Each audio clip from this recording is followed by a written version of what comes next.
नमस्कार दोस्तों, मैं अंकुर उपाध्याय स्वागत करता हूं आप सभी का आपके अपने YouTube channel share market analysis में। दोस्तों, बात करूंगा यहां पे आप सभी के साथ विप्रो के स्टॉक को लेकर। विप्रो के बारे में बात करने के पीछे दो तीन मेन कारण है, मेन रीजन है। पहला और बड़ा रीजन ये, कल आपको मैंने विप्रो के ऊपर एक रिकमेंडेशन दी थी बाय की, और स्टॉक 412 के ऊपर जब भी निकला तो आप लोगों को खुद पता है, हम काफी दिनों से ये कह रहे हैं कि 412 के ऊपर स्टॉक में एक ब्रेकआउट होगा जहां आपको कहीं ना कहीं खरीदने के मौके ढूंढने चाहिए। आईटी स्टॉक्स पॉजिटिव दिख रहे हैं, तो आई थिंक कल या परसों स्टॉक ने ब्रेकआउट दिया 412 के ऊपर और आप लोगों ने खरीदा। उसके बाद मेरे पास कमेंट आते हैं कि 412 के ब्रेकआउट के बाद हमने परचेस करा है, अब यहाँ पे क्या टारगेट रखना है, क्या स्टॉप लॉस रखना है और क्या करना चाहिए। तो इसी के ऊपर मैं आप सभी के साथ पहले तो ये बता दूं कि अगर आपने खरीदा है तो आपने कोई गलती नहीं करी है। आपने क्वालिटी स्टॉक एक अच्छे ब्रेकआउट लेवल के ऊपर खरीदा है। यहां से स्टॉक में क्या टारगेट्स बनेंगे, कैसे आपको पोजीशन बनानी है और क्या फ्रेश एंट्री ले सकते हैं, सारी चीजों को कवर करने वाला हूं आज की इस वीडियो में। लेकिन उससे पहले कुछ अपडेट है। पहले तो B soft both targets done. अब आपके ऊपर डिपेंड करता है, आप बुक कर रहे हो, ट्रेल कर रहे हो, कैरी कर रहे हो, वो आप पे छोड़ता हूं। मेरा काम यहां तक का था, खत्म। ठीक है जी। इनफैक्ट मैंने कल ही आपको 324 पे ही बोल दिया था कि ठीक है बुक कर लीजिए। अब 330 324 में फर्क ही कितना रह गया है, तो आज लेकिन एग्जैक्टली 330 भी आ गया है। दूसरी बात, आपको मैंने कल स्पेशल दो स्टॉक्स दिए थे, ये बिरला सॉफ्ट और एक और मैंने पता नहीं कौन सा दिया था, वो अल्ट्राटेक सीमेंट। वो तो मेरे 3-4 दिन से चल रहे थे।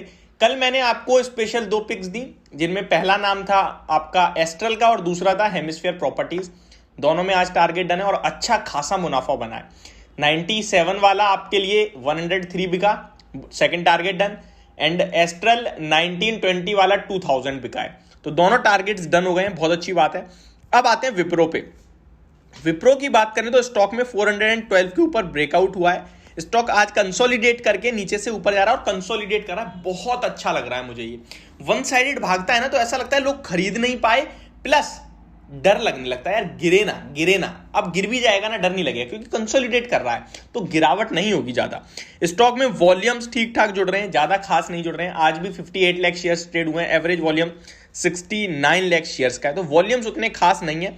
स्टॉक का चार्ट पैटर्न खास है और स्टॉक के जो ब्रेकआउट है वो खास है। पहला लेवल जो आपके लिए स्क्रीन पे आएगा वो होगा 422 रुपीज का, जिसके लिए मैं अगर आपको स्टॉप लॉस दूं तो स्टॉप लॉस वैसे तो मेरे हिसाब से अभी आपको रखना नहीं चाहिए इस पोजीशन में। इतना मैं आपको श्योरिटी से कह सकता हूं कि जिस दिन स्टॉक में गिरावट हो रही होगी मैं आपके लिए वीडियो बनाऊंगा और मैं आपसे खुद कहूंगा निकल जाइए। स्टॉप लॉस मत रखिए, बट अभी डिलीवरी में खरीदा है ना, तो स्टॉप लॉस मत रखिए। बाकी फिर भी मैं आप इनकेस अगर मैं वीडियो ना बना पाऊं, ना मेरी नजर में पड़े स्टॉक, तो मैं आपको एक स्टॉप लॉस दूंगा, वो होगा 404 रुपीज का।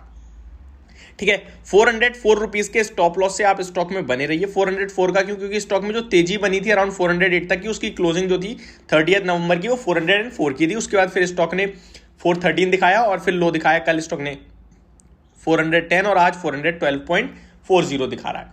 कहीं ना कहीं स्टॉक अच्छा दिख रहा है, पॉजिटिव दिख रहा है, खरीदने के मौके दिख रहे हैं। स्टॉक में टारगेट बन रहा है, इसके रिसेंट हाइज जो थे उसको ब्रेक करा है 412 के हाइस को। अब 13 सितंबर का आई है 422 का, जो मुझे लगता है स्टॉक अचीव करेगा इजीली। मैक्सिमम आईटी स्टॉक्स में अच्छा मूव दिख रहा है। विप्रो के साथ साथ मैंने एक और आईटी स्टॉक आपको कहा था ब्रेकआउट दे रहा है, खरीदना है, वो था टेक महिंद्रा। अनफॉर्चुनेटली विप्रो तो नहीं चला है, लेकिन टेक महिंद्रा बिल्कुल अपने टेक्निकल लेवल्स के हिसाब से जा रहा है। 1080 के ऊपर जो ब्रेकआउट था 1100 और 1140 रुपए तक के लग से थे।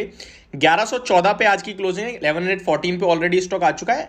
1150 तक स्टॉक आगे पीछे होकर जाएगा। जिसने बनाई है पोजीशन डेफिनेटली बने रहे। इसका चार्ट पैटर्न प्लस विप्रो का चार्ट पैटर्न अगर आप देखेंगे 3 महीने का, तो आपको देखने को मिलेगा एग्जैक्टली सेम। रीसेंट हाइज को स्टॉक ने निकाला है और उसके पहले वाले हाइज को टेस्ट करने जा रहा है स्टॉक। विप्रो में भी सेम चीज है, टेक महिंद्रा में भी सेम चीज है, और आईटी स्टॉक्स में ज्यादातर ब्रेकआउट ही हुए हैं। तो बने रहने की राय होगी, चाहे आपके पास टेक महिंद्रा है तो भी टेक महिंद्रा में आप प्रॉफिट में हो, अच्छी बात है।